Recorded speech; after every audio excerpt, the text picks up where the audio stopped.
Sage, I don't know if you heard what I said just a minute ago. I'll be recognizing you, and then you can go ahead and have the screen when it's time, okay? Sounds good, thank you. Okay, you are now live on YouTube and you are recording, so you can begin whenever you're ready. Just a reminder to folks, it looks like most folks have dialed in through, it looks like maybe there is a couple phone people. So if you're on the phone and you need to raise your hand for some reason, it's *9 to raise your hand. For those of us in the system here, you can just raise your hand through the client. Josh, just one quick, how do I share my screen now when it's time?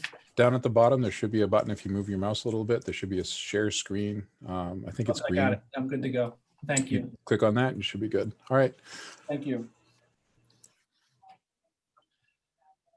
So I'd like to welcome everybody here to our first all-school virtual meeting. A lot has taken place since March when we went to a remote situation. It wasn't just in Hanover, it was throughout the state. So we're going to share some details today. A lot of information is going to be covered, and I appreciate your patience with this entire process. I'm going to share the screen with you right now with a PowerPoint, and this PowerPoint will be shared with everybody as we go forward. So I'm assuming everybody can see the PowerPoint right now. So from the administrative perspective, I'm Jim Logan. I'm the interim principal at Hanover High School. It was a really, really great process that I went through to get this position. I want to thank everybody that was involved in it. I come from Keene. Prior to that, I was in Virginia for 12 years as an administrator and teacher down in Virginia. My learning curve is straight up, I'm going to be honest with you, and I'm learning a lot. I'm really, really impressed with everything that I see about Hanover High School, and I'm really looking forward to working with the students and the staff and the community as we go through the school year and work through all these new protocols that we're sharing. We have Julie Stevenson, our associate principal. That's our guiding light on the administrative team. I want to thank her. Julie, I don't know if you want to say anything. No, just welcome to everyone. We're really excited to have you guys back, and we can't wait. So we'll just keep going. But thank you, and thank you, Deb and Jim, for stepping in during this time. Thanks, Julie. And then we have Deb Beaupre, who's coming to us as a new associate principal. Her and Ms. Stevenson have been working very closely together to create new procedures and protocols for students. And Deb, if you'd like to say something, go ahead. Hi, everybody. My name is Deb Beaupre, and I am a former elementary school teacher, elementary school principal. I've worked in New Hampshire, Vermont, and Massachusetts. I've lived in the Upper Valley since 1996. I have 3 kids in their 20s, and they are grown and flown. My husband is an athletic director, so all we do all day is talk about high school, which is awesome. So this is my first time being at high school, but I like it a lot, and I'm having a good time. My church is right over there. Some of you may park there. So I've known a lot about Hanover High School for a long time. Because of that, I was the president of the congregation. And then also, I just know people who work here. Pam Custer used to live in my town, may still, I don't remember where she moved to, Dan Falcone, and my kids hung out together. It's just one of those things. The Upper Valley is kind of small. I'm looking forward to meeting you all. You will see me wearing a mask and an awesome face shield thing, and that's going to be great. And you are free to stop by and see Ms. Stevenson and I during one of your free periods if you need something, you need some help. We're here to make sure you feel safe at school and you're successful.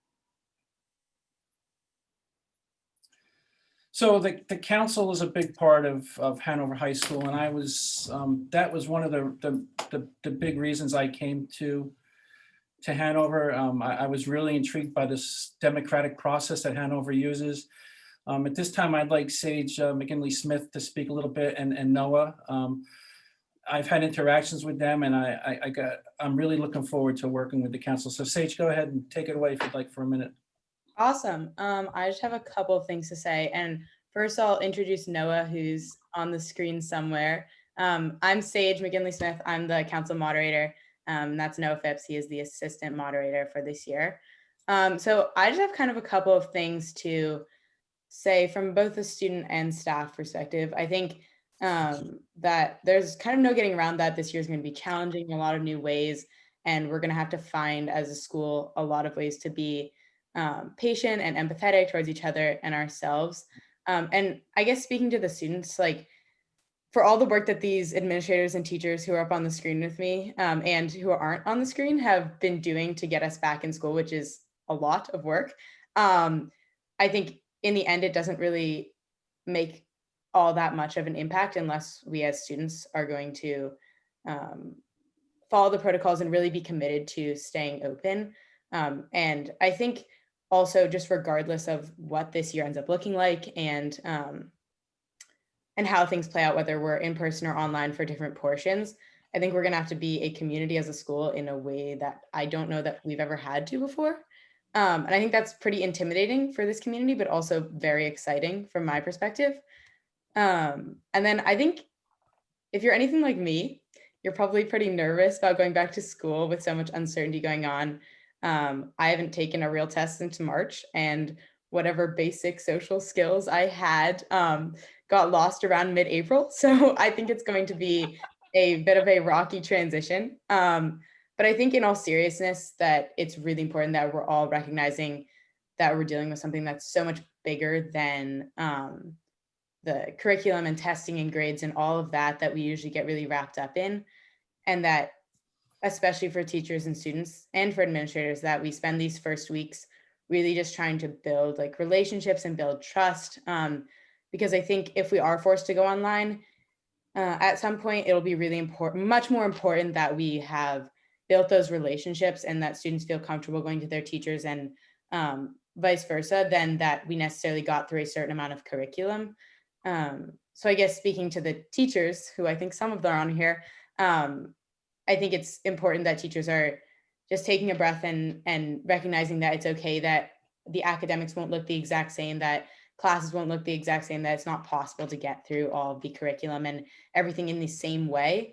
And I think for students also just taking a breath and realizing that like your academic experience this year is going to be different and it'll be exciting, but it'll be different. And that is going to, that it's okay that if it doesn't look as it usually would, and that there's a lot of more important things to be focusing on for yourself right now. And then lastly, I'll get to meet you all tomorrow and the rest of this week. I'll be there 8 a.m. every day. So I'll get to meet you in person. But if you see me in the hallways and stuff this year, please wave, say hi, whatever socially distanced greeting you prefer. And I promise I'm smiling back, even if I'm wearing a mask, you can't tell. And yeah, I'm looking forward to meeting you all starting tomorrow for the in-person students. And talking to you a little bit more about how council is going to work this year and stuff, because that is also very exciting. So thank you. Thank you, Sage, and thank you, Noah. I really look forward to working with the council as the school year progresses. Moving on, as Sage has alluded to or has said, that there's been a great deal has taken place since March.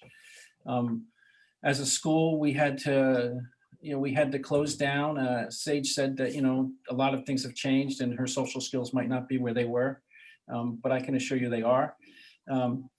And many factors need to be considered, not just from an institutional perspective, from an individual perspective. We want to respect everybody's view on this and everybody's where they're at with this.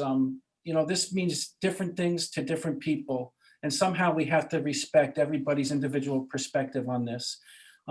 With that, as a family, as a student, as a parent, we've all made decisions on what programs we want to participate in and what works for us that meets our needs and wants. From an institutional perspective, I could assure you that the SAU School Start Task Force, I was really impressed with that. It was a comprehensive group of people. It had a medical team on there. And the whole objective of that, or the goal of that, was to, the health, the safety, and the school community's well-being. And that was the centerpiece of every conversation that they had when they were deciding on how to go about a return to school. As far as Hanover High School is concerned, we creating a remote learning plan and an in-person program, it was a challenge. And, we had to make sure that it met the DOE requirements.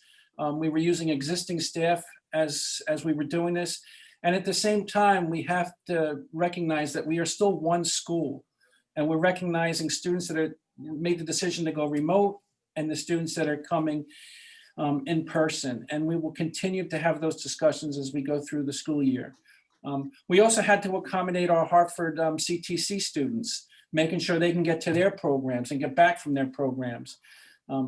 We're still having ongoing discussions on how to keep all students involved. It's important. The social component of what we do in a high school is really important. And then the last piece is, with this, we have to be flexible. We have to keep our lines of communication open. And, we all have to be responsible for this.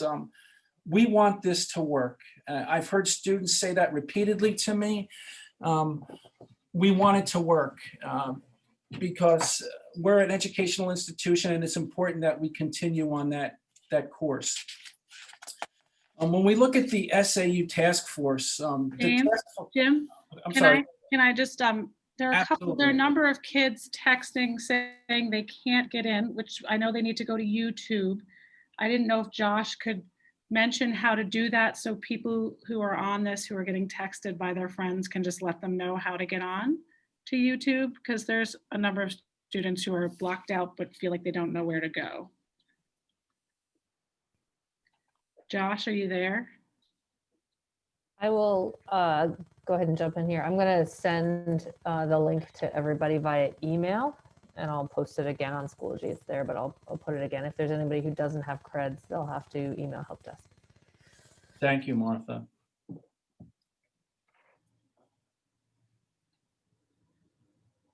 Sorry for the rude interruption, Jim. No, that's okay. Go ahead. That's okay. And this is being recorded so people can watch it. And this PowerPoint's going to be shared with everybody this afternoon. So the decision was made to go to a phase 3, and that's the current plan that we're in. And with that, it was all students returning in all the schools besides the high school 5 days a week. At the high school, we made the decision of having a remote Wednesday.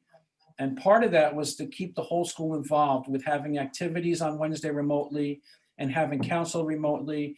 We could have our X period remotely on that day on Wednesday also. But the general considerations were there. The infections in the Upper Valley were low. The physical distancing recommendation of at least 3 feet, face mask and or shields required by all students and staff. We're going to talk a lot more about that as we get into this presentation. And then screening protocols, we'll be also talking about that as we move into the presentation. I'm sorry. And then the learning environment, daily class schedules close to normal with some modifications. And we're going to talk a little bit about that, the modifications that have taken place within the classroom. And then limiting the student interactions to comply with the physical distancing. And I do want to be clear that, the school is going to be a little bit different than what you're used to. And just keep in mind that it's temporary. This is not permanent. I think that we're all hopeful that things are going to change and that we're going to have an opportunity to get back to some type of normal at Hanover High School. But with that, as we were discussing everything taking place, the decision was made that we wanted to maximize our class time, and we wanted to limit our transitions within the building. So we went to an alternating block schedule. So on Mondays and Thursdays, students will go to periods 1, 3, 5, and 7 for 85 minutes. Now, the 85 minutes, when we looked at the original 7-period day and the transitions and the new protocols are going to be taking place, we didn't think that 40 minutes was going to be enough to do what had to be completed within a classroom time where it was going to be value added for students. So the decision was made to go to the alternating block schedule to give 85 minutes because there are new protocols as we're starting this process. There's going to be cleaning protocols. Teachers are going to have classroom protocols for labs, for whatever they're going to be doing. And it's going to take a little bit more time. So Mondays and Thursdays will be period 1, 3, 5, and 7. Tuesdays and Fridays will be periods 2, 4, 6, and then a study hall. We're going to have a study hall for all students just to even out the time period at the end of the day. And you'll be hearing more about that also. Wednesdays will be a remote instructional day. It'll be X time, it'll be activities, it'll be counsel. It could be extra help. It could be any number of things, but that will be done remotely on Wednesdays. So like I said, the classes will be 85 minutes long. It'll be limiting with the transition times that we typically have at Hanover High School. It'll allow for the new classroom protocols. And it'll honor the uninterrupted teaching and learning. So we're not doing the protocols. We have 10 or 15 minutes for teaching and learning, and then we go to the next class. It'll be, we want to honor that. And this is tentative again. It could change. Things might be in December, things might work out where we can go back to a phase 4 where everything is back to normal, and we'll have to discuss what we want to do with the schedule. Likewise, we might have to go to a phase 2, and then we're going to have to go to a different type of schedule again. So I think, flexibility is the key here with everything that we're doing, but it's important that we start a program, a program, whether it be in person or remote. And we're going to be talking more about the remote also as we go through the presentation.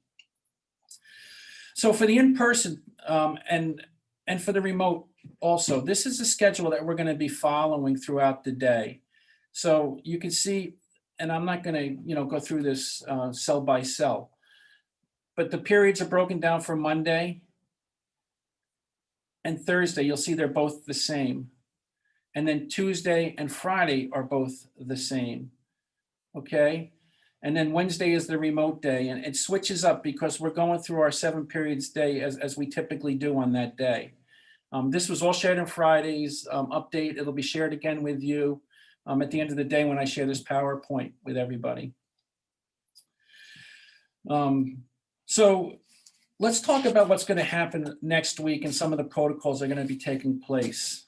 So with that, I'd like to thank Deb for all the work and Julie for all the work that they've done on this orientation schedule and everybody else that's been involved with it. So go ahead, Deb. So we have planned orientation by grade, and everybody has almost the exact same schedule. So when you come to school, you need to go to the track and find your advisory cohort. There will be people around who have clipboards, and you just say, my name is Ed Smith, and they will say, you are in group number, blah, blah, blah. And then your advisor will have a card with their number. So my number is 29, and I'll be looking for my people. Ms. Stevenson, do they have their number? Yes, you'll also have it on your schedule, and you can also see it in PowerSchool, but we do have some students who don't have all of that access yet. But if you come knowing your advisory number, you won't have to talk to anyone with a clipboard. So. Okay. So then you'll go to your study hall advisory classrooms. Let me just break this down for you. So advisory is different from Common Ground. It's smaller. And we all have different those of us who are advisors have different locations in which we're going to meet. One is where we're going to eat. We'll talk about that a little bit more. And that's going to be a fewer number of students so that we can all be spread out without our masks. And another will be where we have study hall, which Mr. Logan alluded to in the last schedule. So what you'll do after your group huddles is walk to your study hall advisory classroom. And we're going to try to dismiss you in staggered fashion, 3 at a time, because we have 3 different openings, 3 different locations in the building where you can come through and have your temperature taken with our awesome Star Wars facial recognition. Nope, not facial recognition, facial temperature taking thing, which is really cool. And but you have to sort of learn how to do it because it's tricky. Then you will be in advisory from 8:45 to 10:45. And what will happen is you will have a specific schedule to do and rotate through some stations, pick up your books, pick up your computer, meet your advisor and have some advisory time. Please make sure you bring a backpack so you can pick up your books. Your advisor will have the schedule of where you're going to start, because not everybody's going to start in the same place. Oh, and also have your photo taken. Then when that's all done, from 10:45 to 12:30, we're going to walk the entire schedule. So first we're going to pretend it's Monday. And then after 9 minutes, the bell will ring. You'll have 5 minutes to get to your next class. And then we'll go through each period on Monday, and then we'll go through each period on Tuesday. And each time you'll only be in the classroom for 9 minutes, and then you have 5 minutes to get where you need to go. And we're using this as a time to practice staying to the right and so forth. And the peer leaders will be here on the 9th grade and the 10th grade day, and maybe even some 11th and 12th grade days to help people who might not know where some rooms are in the hallways. And that is that.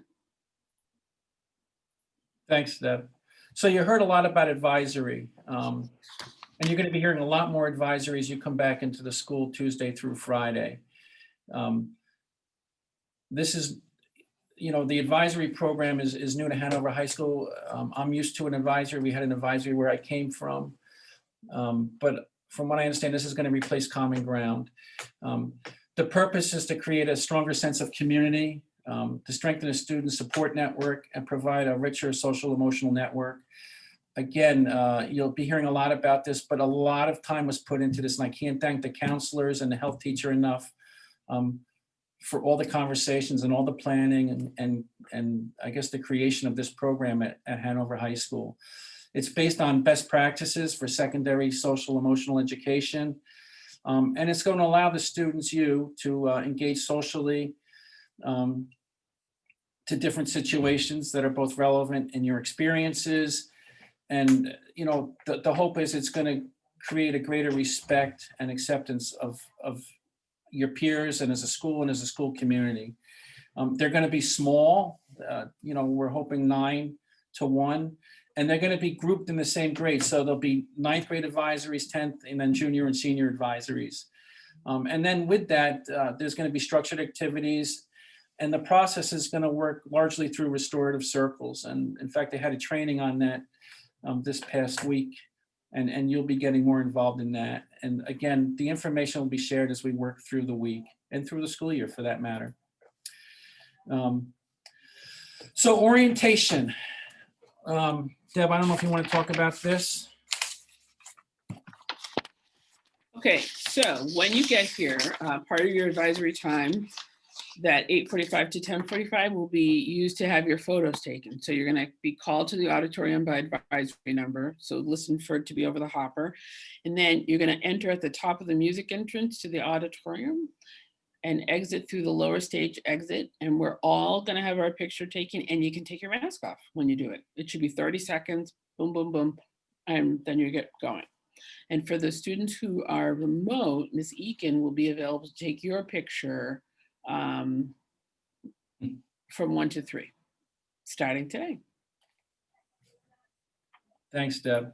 Mm-hmm. So now we're going to start really getting into some of the I guess the details as far as what the expectations are on returning to school. And so, Julie, if you want to start with this about the facial coverings and.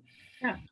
So most of you that I've seen around the Upper Valley this summer have been doing a great job with your facial coverings. But I just wanted to make sure everyone was really, really clear. You can practice this week if you haven't been practicing, but in our building, we have to wear masks. Those masks can't have valves in them. Those masks can't be gaiters.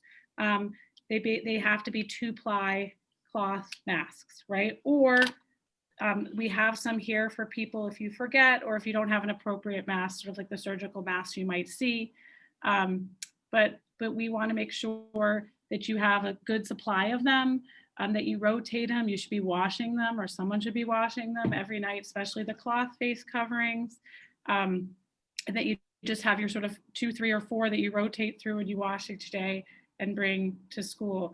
There, you know, some great patterns. It's like a whole new business in terms of the, you know, style that you can show with your mask. Just remember, please, that we still have to adhere to the Hanover High School adhere to our policies in terms of that.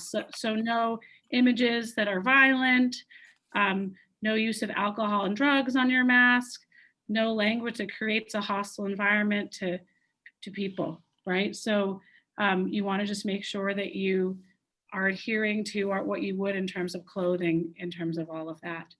And if someone feels that your mask isn't adhering to that policy, we have masks on hand to switch out that mask. If it becomes an issue, you can come down and talk to us about it. The mask piece is really a non-negotiable, right? It's a safety issue.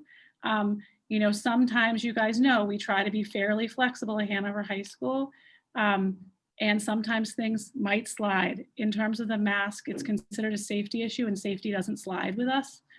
So just make sure you're practicing this week, that you get masks you like, that they're comfortable. We don't need you touching them all the time, right? So find ones that you feel comfortable wearing that you can leave on for the day. In terms of physical distancing, you guys are used to this. You've been used to it since March, but in this building, it's a minimum of 3 feet distance, and in our hallways, common spaces. And when we're eating together in advisory and the masks do come off for eating, we need to be 6 feet or more. And you know, that's why we're doing the eating with your advisory, because it's a 9-to-1 ratio versus eating in a class where the ratio is a little bit higher. So you'll see signs. We're putting them up all around of just in the hallways. Our hallways are going to be similar to a road with the dotted line in the middle, and everyone stays to the right. So those of you who don't have a license yet, this will be great practice. It's single file, you know, keeping the distance. And then when it's time to turn into your classroom and your blinkers on or whatever, you wait, and then you turn into your classroom. We need to do this to get going and to start and to be together. And so I'm actually not very worried about you adhering to it. I think you might need to be reminded a little bit, just like we need to be reminded. But you know, this is what we need to do to be together. And I think that's where we'd like to be. And So, I, yeah. absolutely. And the other piece with that, if I add, we're just going to have to go slow with this. Let's not be in a rush to leave the class and get to the next class. If you see somebody right in front of you, just wait a second and then jump into the hallway and proceed to your next class. Again, that's why we're starting this orientation week, you know, having the classes come in separately. But we don't want to rush things. And, you know, again, it's, you know, flexibility is the key here. If something's not working, we're going to have to change it. But this is going to take, you know, this is a Herculean effort on all of our parts, because it's totally different than anything that we've ever experienced. So let's just be cognizant of that. You know, like they said at the peer leaders training the other day, Ms. Dupree went out there and she had to remind students, hey, listen, you're not maintaining your distancing. And the students were very respectful of that. And we got on it. So let's all get in this together and let's do what we need to do so we have a really, really successful school year.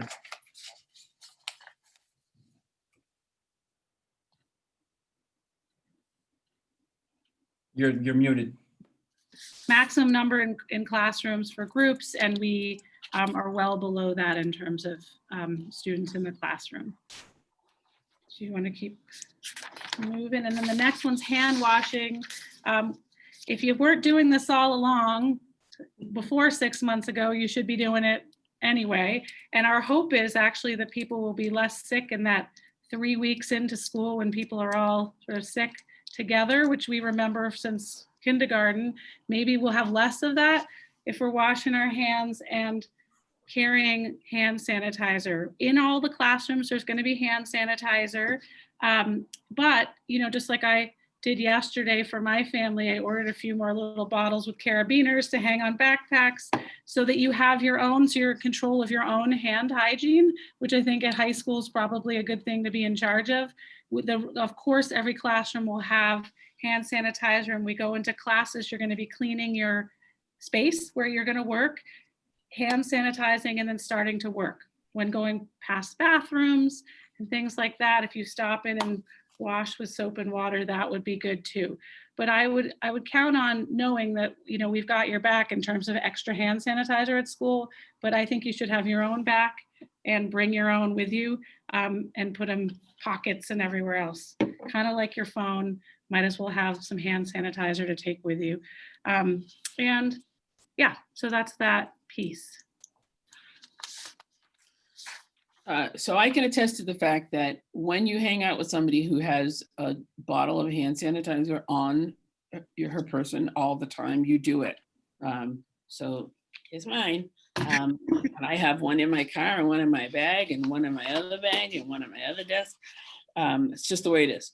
So beginning of day attestation, we need you to have a conversation with people who take care of you about these 5 COVID protocols, because the idea is that you'll check yourself at home and your symptoms and have your temperature taken, but then we have an added layer by you coming in and having your temperature taken when you get here. And so this is a big leap of trust on our part that your family will attend to these particular issues, these particular protocols, so that we have some sort of way to monitor our efforts to flatten the curve. This morning, I learned that New Hampshire only has 6 cases of COVID in the entire state. So just to add to this, it's really important, number 2 and number 3, to look this over, that we have to make sure that we're following these protocols. If you leave the state and travel and come back into the state, that you know what the restrictions are, or what the protocols are. If you have any questions about this at all, please reach out to us and we'll have one of the nurses get back to you. But it's pretty clear of what we can do and where we can go. Candace or Kath or Lynn, I don't know if you want to add anything to this TEED attestation form. I'd like to add, this is Candace Natty, that we really want to be strict about the travel guidelines, and that we are not qualified to make personal dispensations when we have been called to ask to do that. So please just follow the guidelines, unless there are really extenuating circumstances within your immediate family. And these could be addressed to us, and we will consult with the state or with family practice or whatever. But the bottom line is, please just tell the truth and stay within the guidelines. And I only want to add, this is Lynn McRae. I work in the health office also as a nurse. One of the reasons why you all are being able to come back to school is because New Hampshire and Vermont have been able to keep their infection rates very, very low. And we'd like to keep it that way. And one of the reasons why it is so low is because people are being very mindful. So we're asking you to be very mindful and honest as well. So the other piece, and Candace or Lynn or Kath, if you want to talk about it, you know, if you think your child is sick, and I've heard you say this repeatedly, if you believe your child is sick, the message has been stay home. Am I correct? Do you want to add to that? Yes, I'll answer to that. I'm Kathy Bone. I'm another nurse in the health office.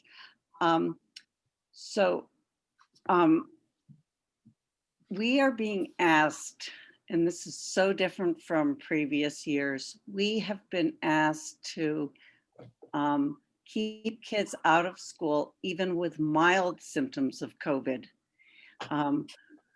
We've talked to our local physicians about this, and we realized that it could be a very large burden on our local pediatricians. But the fact of the matter is we have to be extra careful about having sick people in our building. And a lot of the symptoms of COVID are very similar to what we see every year about this time, all kinds of colds and coughs, flu symptoms. But if you're sick, and you should definitely stay home, because it'll be less of a burden on the whole community. Thank you. Thank you. So this attestation form, this will be shared again with everybody. And so the expectation is that all families are going to agree to this attestation protocols. So let's look at what the day is going to look like as we start the school year. For those students with in-person, the remote students, you're going to have a separate orientation on Friday. But the in-person arrival at Hanover High School. So we're going to have to take everybody's temperature when they come into the building. And I'm going to walk into that in just a minute. Once your temperature is taken, you're going to have to proceed directly to your first period classroom. We can't have students congregating in the hallways and the atrium. Once they're in the building, we're asking that everybody go to their first period class. If your temperature, and again, this is where this honor system comes in. If your temperature, and I'm going to go through the machine with you, is above 100.4, you're going to just be asked to stay outside the building, and then a nurse will come and work with you, and we'll work through the process. If you rode the bus and your temperature was taken at the bus stop, you're still going to have to take your temperature when you're coming into the building. It's not a lengthy process. And I'm going to go through a little bit of that. So when we look at the school campus here, we're changing up some of the drop-off and entrances to the building. So this school year, the buses are going to be dropping off students in the front of the building. Parents and people who are dropping off students are going to be driving around the building and dropping off their children. And so when we look at this, they'll be coming down Lebanon Street. However you're coming down to Lebanon Street, you'll be coming into the back of the building, and then you're going to be dropping off. So students can either enter the building on the drop-off. There's going to be 3 entrances, or 4. There's going to be 4 temperature check stations, but there's going to be 3 basic entrances. The front entrance is basically for the bus students, and it's going to be the set of doors in the front, the 8 doors that are in the front. There's going to be 2 lines there. And then students can also come in through the cafe, and they could also walk around to the side by the gym where the weight room is. Parents are going to proceed around the back of the building, and they're going to have to take the right on Hovey Lane to come out onto Lebanon Street and make a right. Parents or the drop-off people will not be allowed to make the left onto Hovey Lane and cut through the neighborhood. This took a great deal of effort from central office to open up the gate there. And we have to make sure that we respect that we have to exit to the right, come down Hovey, and then make a right onto Lebanon Street. And again, if we're seeing issues with that, if we're seeing backups, we might change things up as we move forward. So there'll be 2 lines in the front. There'll be a cafe entrance, there'll be a gym entrance. All cars are going to have to turn to the right after they drop off. There's no left-hand turns, and again, it's tentative. It's subject to change. Deb, I don't know if you want to talk about this or if you want me to. Thank you. So I really love this because it shows you exactly what's going to happen and how it's different. You'll come in the door and you will have to maintain 3 feet social distancing. So just think of your hands out, just make sure you're apart from somebody. When you come into the building, not the big squares that you see there that are white and brown, but the actual tiles are 12 inches apart. So when you're standing around, you can just be making sure that you're 3 tiles away from somebody else. Anyway, so you'll come into the atrium, and then in the middle there, you see that hand sanitizer jar, and then you see these other 2 things, and the one on the right is lit up, and that's exactly what happens. You just stand at the blue line, and then zaps your face. And Mr. Logan made himself a guinea pig so that you could see what happens. And it'll tell you what your temperature is. As long as you're green, you're good to go. And if you're not green, then you need to tell the person who is at the desk so that they can call a nurse. And then you just need to go stand outside in front of the doors and wait for a nurse to come back and have a conversation with you. So I just want to be clear, this machine doesn't record anybody's name. It doesn't take a picture. It doesn't do any of that. All it does is take your temperature. Yeah. So we're not tracking any data or anything like that with this. As soon as I walk away from this machine, it clears out for the next person. So again, if it turns red, it'll be red here. And that's, again, being responsible. If it reads red, it could be a fluke. There might be something wrong, but we're asking that you just let us know, go outside, and a nurse will come and we'll discuss it. And it is a quick process.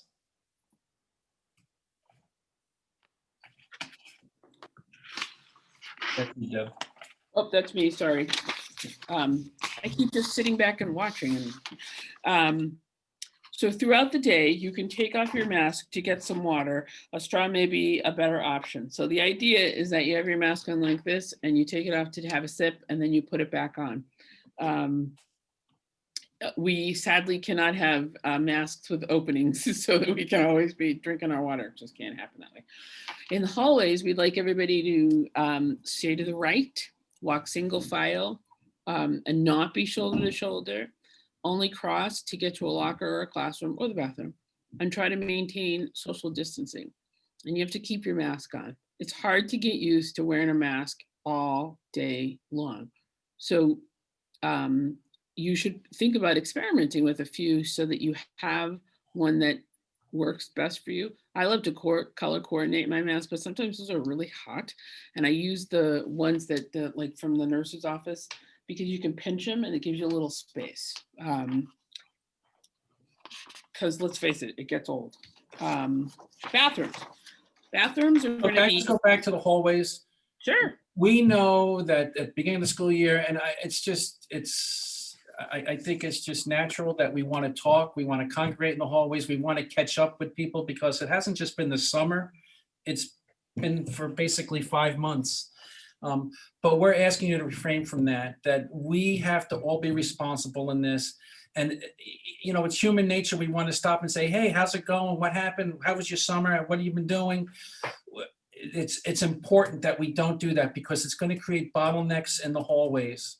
And when we have that, that's when the issues are going to start. So, you might hear, adults say, hey, listen, can you keep on moving, guys? Let's go. It's important that we respect that, as hard as it's going to be, because we all want to talk. We all want to catch up. We all want to reacclimate to the school community. But we're going to ask that you just keep on moving, and then we'll, collectively, maybe we could work out some details where we could have those times, but we got to get these protocols, these routines in place and build some capacity for that. So I'm sorry, Deb, go ahead. No problems. Thank you for coming in and circling back. Bathrooms are going to be cleaned on a scheduled rotation, which means that some won't be available at certain times of the day. So you might just show up and it'll say closed for cleaning. Think of like if you've ever gone to an airport, then you're like, oh, okay, gotta go someplace else. And once you start walking your schedule, you'll realize which ones are closed and which ones aren't. It's my understanding that we're gonna eventually put up a sign that tells you when they're gonna be open, but we may not be there by tomorrow. Please don't linger in the bathrooms. You need to do what you need to do and get moving, because there's maximum occupancy signs in each of the bathrooms. And so we just need people to wait outside until, if you walk in and you see there's too many people, just back up, wait. And when somebody comes out, you go in. Upon arrival to classes, each teacher is going to create a routine or procedure for cleaning your desk or your workspace. So once you've cleaned your desk, sanitize your hands with hand sanitizer and you're ready to begin. So I want you to think back to when you're in elementary school and everybody had a class job. Your job is to clean your space, and every classroom has paper towels, environment, and a thing of cleaner, because during the day we're going to be cleaning and at night we'll be disinfecting. And so if you think about it, you're going to be washing your hands often. You're going to be sanitizing often. You come into a classroom, you wash the space before you begin, and then you hand sanitize, and then you leave, and then the next kid who uses that space does the same thing. They wash the space before they begin, they hand sanitize, and then class can begin. And, you know, I'd like to, you know, give a big shout out to the staff, to the teachers. We've had staff meetings every morning talking about what this is going to look like. And please respect what they're asking you to do in the classrooms. They're working hard to make this a great learning environment for every student. And, you know, we're working out the details as a staff, and they're working out the details in each class. So, you know, thanks to them for all their hard work with this. Okay, so obviously, let's talk about free time. And there's free time on Wednesdays, first of all, for our whole school to get together. And our advisory system goes with our online students, have online advisory, as well, our remote students, as well as advisory for in-person. And then in terms of free time on the Wednesday, there's council that remote, everybody will be remote, and there's activities where everyone will be remote together. Within the school, for those that are in person, we have a little, it's going to look different. We put this picture here for you guys to brace yourself a little bit. We want you to see each other. We want you to socialize with each other, but we have to do it in a safe way if school is going to continue. And so what we decided to do was, you know, it was impossible to fit you all in the atrium the way you used to, around a table, and then the other table is only 1 foot from that table. So you'll see how the chairs are different in this picture. We have spaces within the school for more than 80 students, but we have about 80 students free who have free periods, each free period. We have, you'll see on the next slide, basically, that, you know, you can go to the atrium, you can go to the library, you can go to the English Resource Center. The list is here. What you'll notice that's different is that in those places, chairs will be numbered, and when you stay for a free period, so you're going to stay there for more than 10 minutes, there's a sign-in, and you're going to need to sign into that area for contact tracing later if we need it. And so there'll be signs up that aren't there right now that say, don't forget to sign in, and there'll be a book at the sign out desk that's where you can sign in where you are hanging out. We wanted to go this route first because, you know, a lot of people have asked, why don't we just assign free periods, assign people to a classroom for a free period for another study hall? And I think that you guys can do this. So I think everyone can do this. So if we could do this well, and when you go to the atrium and you find out there are only 30 spaces and those spaces are gone, maybe you go to the library, maybe you go up to the Math Resource Center. If you find other places and we don't clump together, then, or you decide to go outside for a walk, all of that will be available. If we can't do it well, then we're going to have to assign people to study halls during their free periods. And I don't think we need to go there. I think Hanover High School population is mature enough to understand the situation we're in and to do this well. So that's, you know, we'll go around also. If we notice you sort of look lost, we'll say, hey, have you tried going up to the computer lab, or have you gone to the music practice rooms? Or, you know, we'll try to give you ideas, but we'll also have signs with these ideas there. And the same thing in terms of, and we'll get to the off-campus later, but yeah, so that's that piece.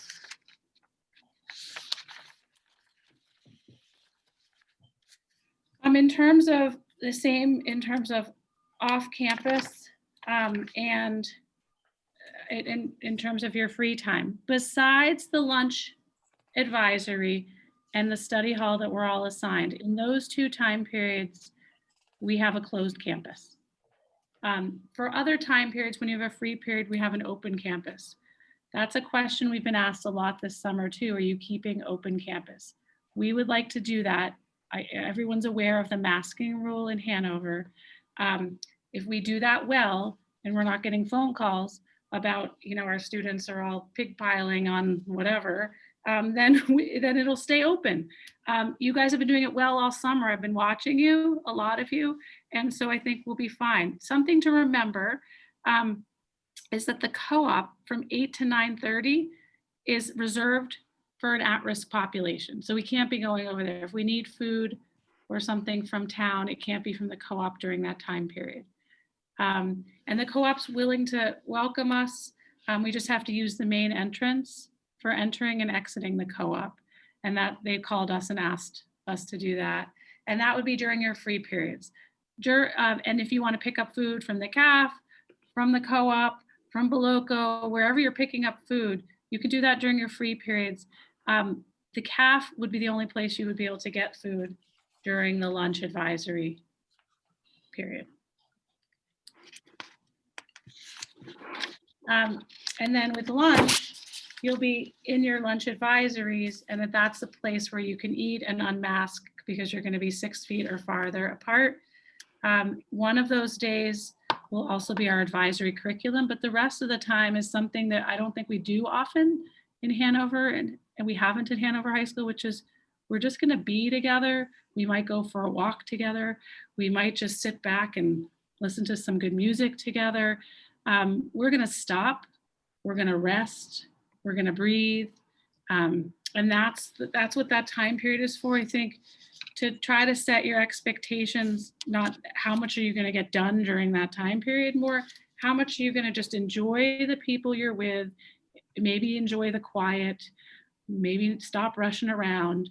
That's what that time is going to be. And we're not good at that, right? And so that's something we're going to practice this year.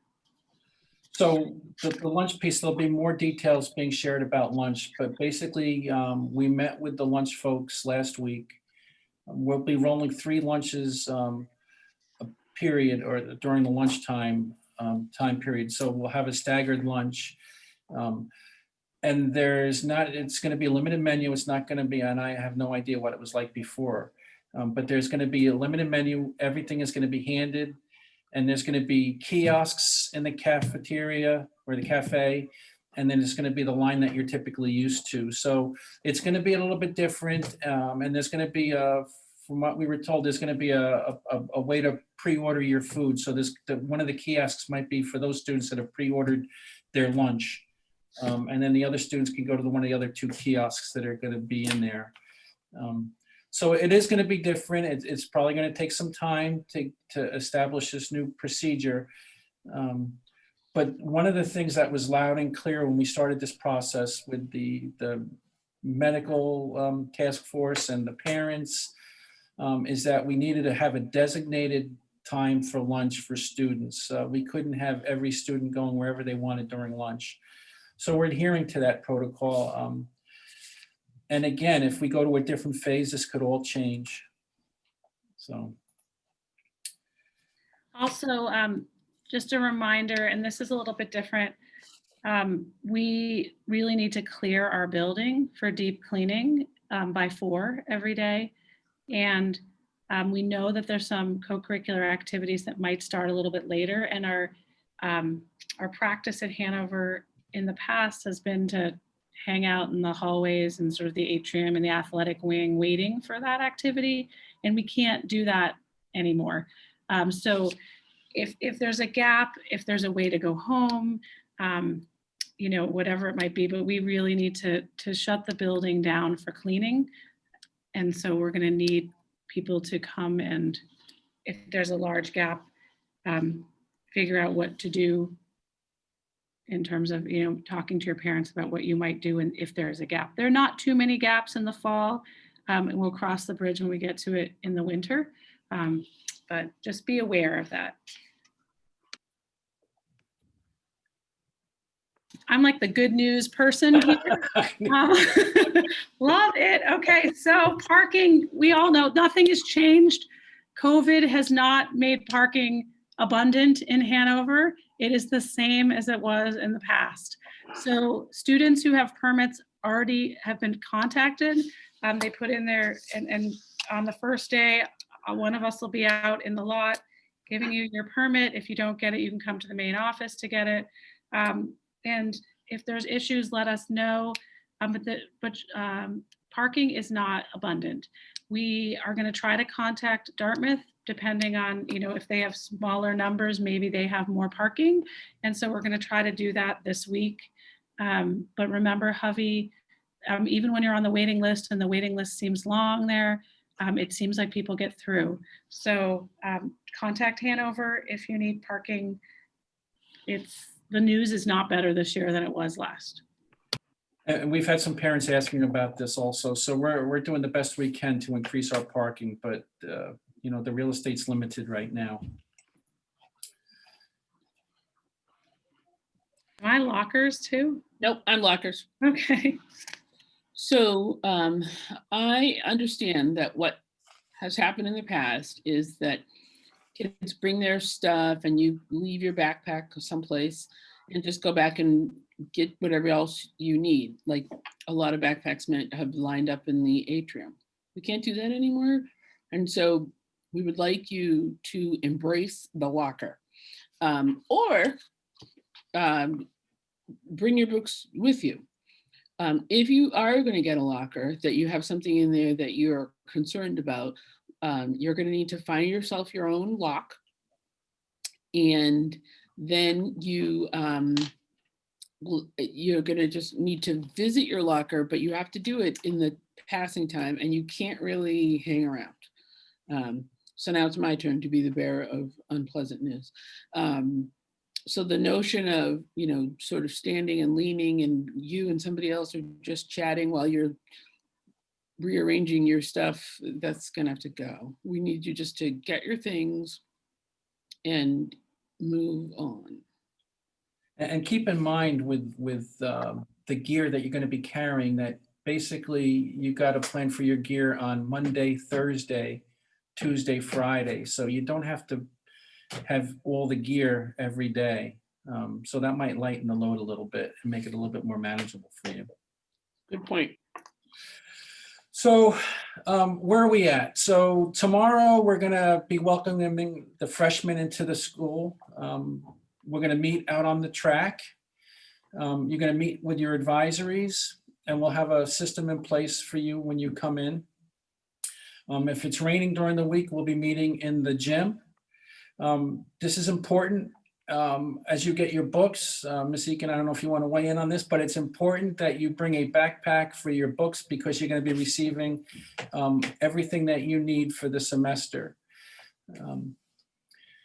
Advisory groups from the track, they'll go to their advisory classroom, so you'll know exactly where your advisory will be for the year. Each orientation day will follow an orientation schedule. It'll be posted that was posted in the weekly update this past Friday. Orientation will end at 12:30. So please make arrangements to be dropped off and picked up for parents. There'll be no buses running that week. The buses will start on September 8th. There'll be a Friday orientation for the remote learning students. And you'll be receiving an invite for that this week. And we'll also be sending out emails sporadically throughout the week just with updates. So please keep your, I guess, get into the routine of checking your emails. I realize we covered a lot of ground here, a lot of information. I think what it's coming down to for me, and I'm hopeful for all of us, that we're going to make this work. It's about establishing routines, and it's about being respectful of each other. It's about being flexible, and it's about being a community.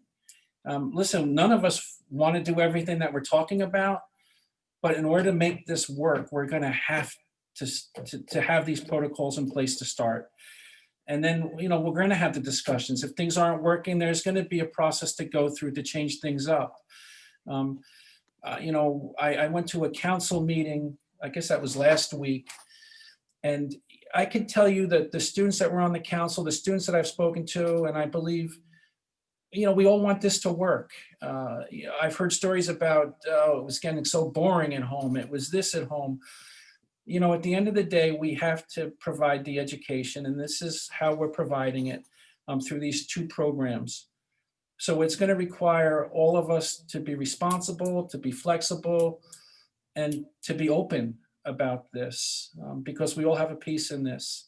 I don't know if anybody else wants to add anything that's good for the group, but I can't thank you enough. I look forward to meeting you. I look forward to working with you.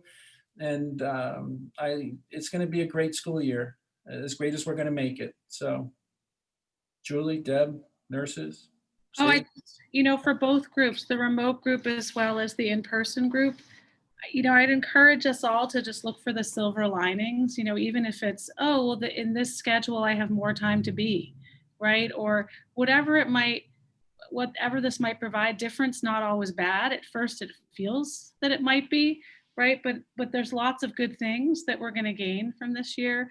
And I just encourage everyone to have a positive outlook and look for the things that are different, that are actually good and positive. And it's been wonderful for us, having been here for a lot of the summer, to even have the staff come back and to be around them. And I think it'll be nice to create the different groups, whether they're virtual advisories, or they're in-person advisories. I think, having 9 people to connect with in your grade and talk to about issues and hang out with, I think will be healthy and wonderful. And so, I'm looking forward to it. I'm looking forward to my group in terms of that. And I just hope that we try to think about, what we're gaining rather than what we're losing.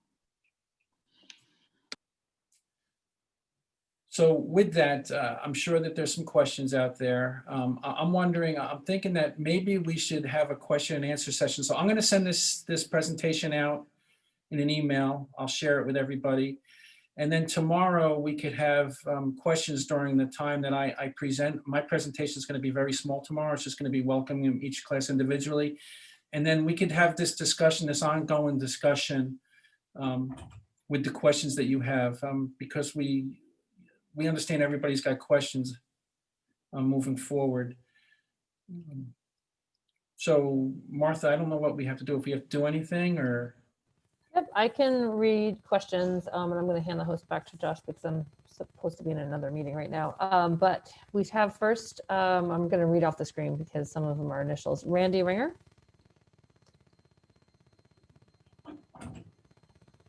Hi, can you hear me? We can hear you. Okay, yeah, thanks very much for this. My expectation is that a lot of siblings who go to college outside of New England will be coming home for the Thanksgiving through probably the first week in January period. I'm wondering if they come back with a COVID test that shows that they are negative, whether that will supplant the 14-day quarantine. Randy, we're going to have to talk about that as we move forward. I don't have the answer to that. And that's a good question. I think that, we'll take that, we'll note that, and then we'll make a decision on that. Super, thanks. And it's just, we're going to have a parent session at I believe noon time this morning. So, I do want to leave this open to specifics for tomorrow, with the return of the specific questions for tomorrow. I think that would be helpful. And then we can answer some of these bigger picture questions during the parent session if need be. Hey, Jim, can you stop screen sharing so we can just. I could do that. How's that? Okay. We have Jinsao Yi.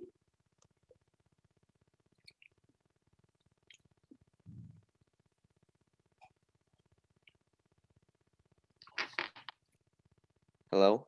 Hi, gotcha. Hi. So I just had a couple of questions for for athletes.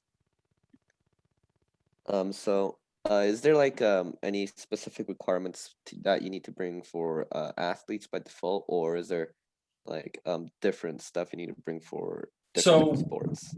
That'll be addressed tomorrow by Ms. Sobel.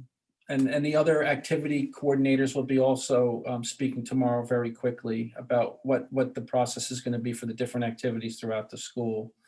But there are protocols in place for athletic programs, and Ms. Sobel will be sharing that tomorrow. Okay.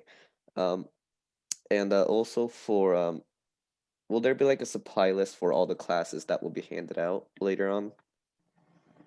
That's a good question. So there will be a supply list individually. I know the staff has asked if we could have a collective supply list.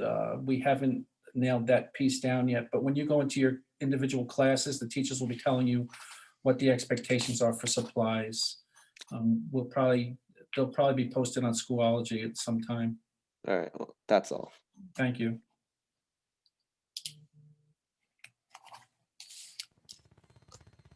Okay, we have last name Hansberry.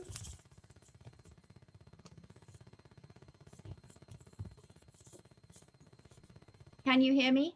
We can hear you. Hi, thank you. I just wanted to know where students that may be walking or on a bike, what entrance would they come through and what protocol they have? So my suggestion would be to put the bike wherever, the bike rack that they want to put it at, and they can enter through one of the 3 entrances. They just have to get on the line and come through the screening process. And that would be at the front entrance? It could be at the front. If they want to go around to the back, that's totally up to them. Great. We're not designating a spot for walkers and bikers. Great, thank you. Thank you. Ian?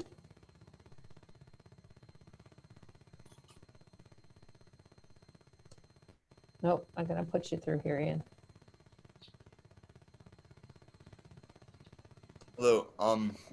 So I'm wondering, so for the parking, leaving your parking spot, so the people who are dropping off kids are only going to be able to go towards the center of town, but the people who are like leaving, who can park at Hubby, are they going to be able to go towards Lebanon?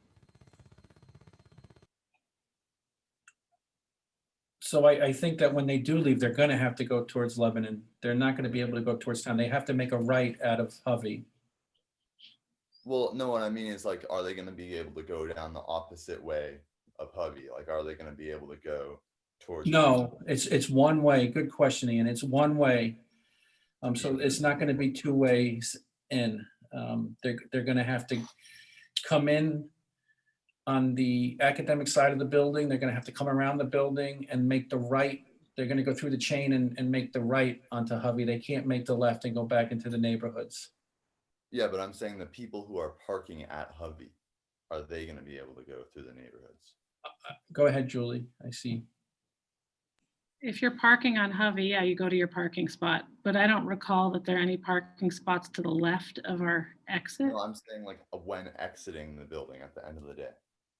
Oh, I see. I would think that protocol is going to stay the same, Ian. Whatever that protocol was, I don't know what the protocol was for those students parking on that side of the building. We got permission to open it up at the beginning of the day for the drop-off, just to get the screening protocols completed. So at the end of the day, if you're over there and whatever, I guess, process or whatever direction you go, I would think that you could still continue with that direction. Again, if I'm sure that the town is going to be out there watching us as we start this at the beginning of the school year.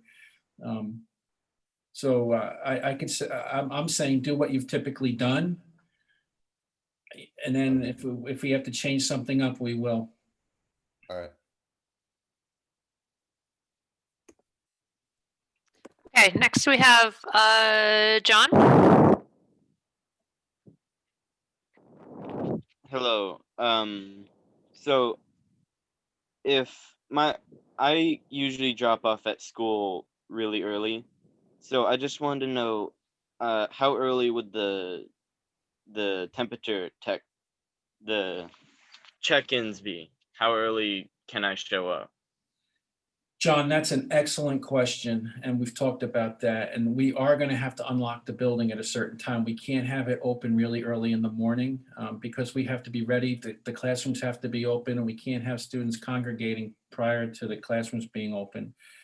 And so we've discussed it, and I believe that we've nailed down that we're going to be unlocking the building at 7:30. Is that what we landed on? And I think that should be fine for me at least. And then, or thereabouts, because we have to make sure that we have the classrooms unlocked, where students can get into them and get ready for first period. So excellent question, John. I'm gonna get a detail on that, and I will be sharing that in an email. Thank you for bringing that up.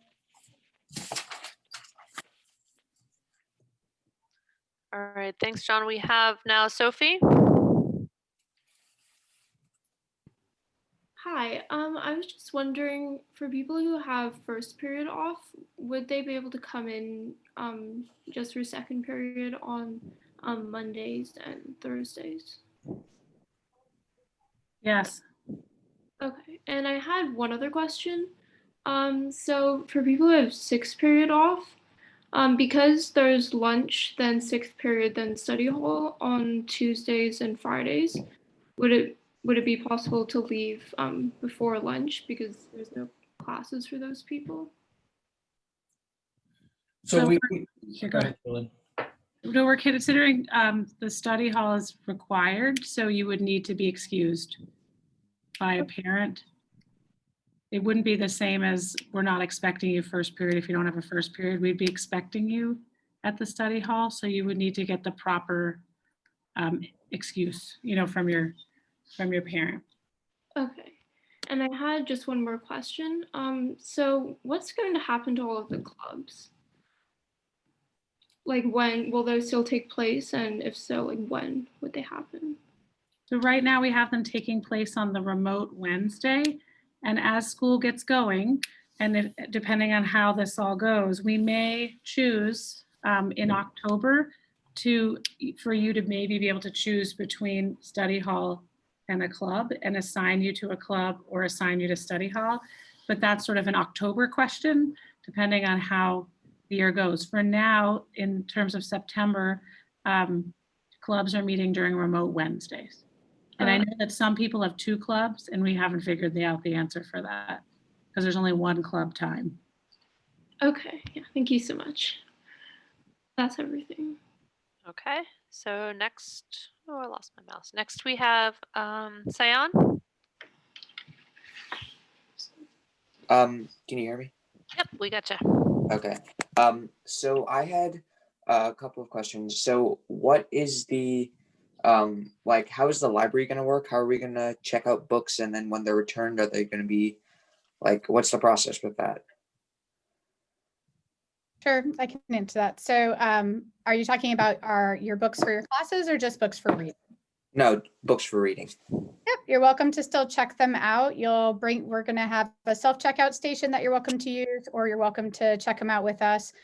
We usually leave them for 2 days in our bin before checking them in and recirculating.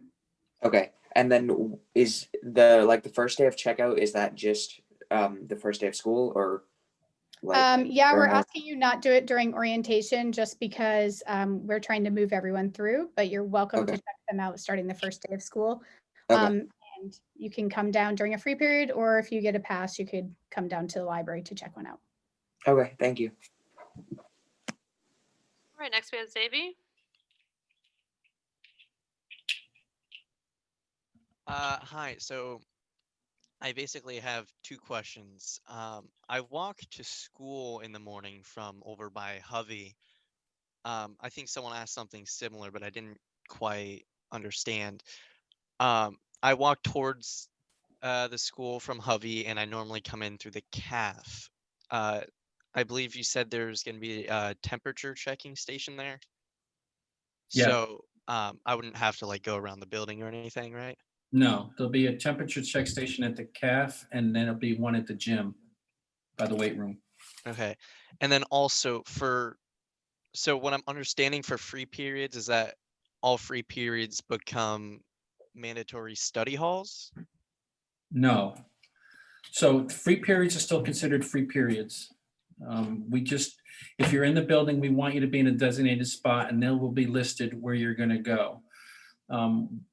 If that's not working, we will assign students to a particular spot during the day. The study hall is for all students. That will be taking place on Tuesdays and Fridays, and everybody will be assigned a study hall location. So there is a difference between a free period and a study hall. Does that make Right now, Zavi, you can choose where you want to go during a free period. You just have to sign in there. So if one day you want to go to the media center and one day you want to be in the math resource center, you can choose that. That's where we are now. Okay. And hopefully we won't have to do anything else. All right, thank you. Okay, next we have Anya.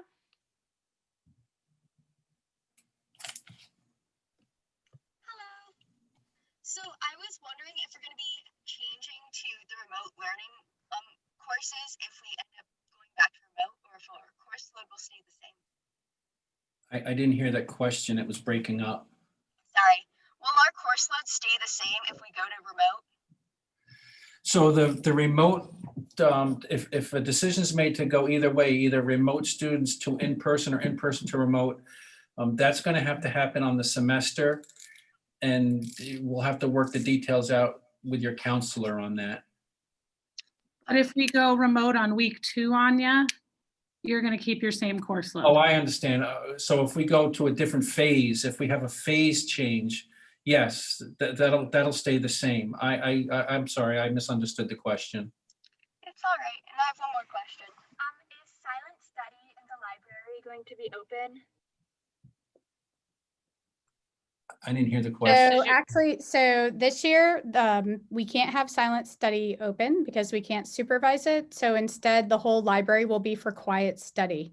So if you come to the library, it won't be completely silent, but it'll be for quiet study, but there will be no eating. So when you come to pick up your books tomorrow and you walk through, I'll hand out the new rule list. Okay, thank you. Thank you. Okay, folks, that wraps up everybody that we had with hands raised. So I want to thank everybody again, and I look forward to meeting you this week, Tuesday through Friday. Again, keep your eyes on the emails. We'll most likely be sending out updates as we go through the week. And I can't thank you enough, and I appreciate everybody's patience in this matter. And I can't thank the staff enough for all their hard work with this process. And the council, I'm thanking you up front because I know you're going to have your hands full too. So thanks, everybody. And I look forward to seeing you this week. Have a good day. Bye-bye.